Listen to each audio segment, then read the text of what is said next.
যাব ওলালোঁ। মই আজি কামত যোৱাৰ আগতে এঠাইত যাম, আপোনালোকৰ ভিডিঅ'টো শেষলৈ চাব, চাই থাকিব। ফাইনেলি মই পালোঁ বেকাৰী সঞ্জীৱ বৈশ্যাৰ, আমাৰ মালিক এই বেকাৰী। গোটেইখিনি ছেটিং হোৱা নাই, তথাপিতো মই মানে অলপখিনি দেখাইছোঁ। ভালকৈ গোটেইবিলাক যেতিয়া ছেটিং হ'ব, নতুন ঘৰ নতুন কথা, সেইকাৰণে মানে ভালকৈ ছেটিং কৰিব পৰা নাই। নতুন মেচিন আনিছে আৰু ইয়াত কৰি ভাল মেচিন আনিব।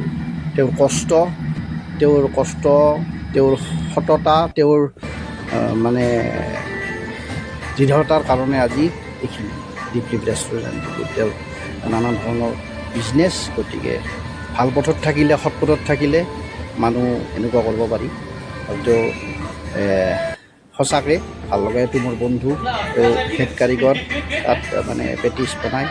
আপোনালোকৰ যি লাগে কেক, পেটিছ, মানে এভৰি আইটেম অতি সোনকালে পাব, চাফ চুত্ৰ পাব, টেনশ্যন নাই।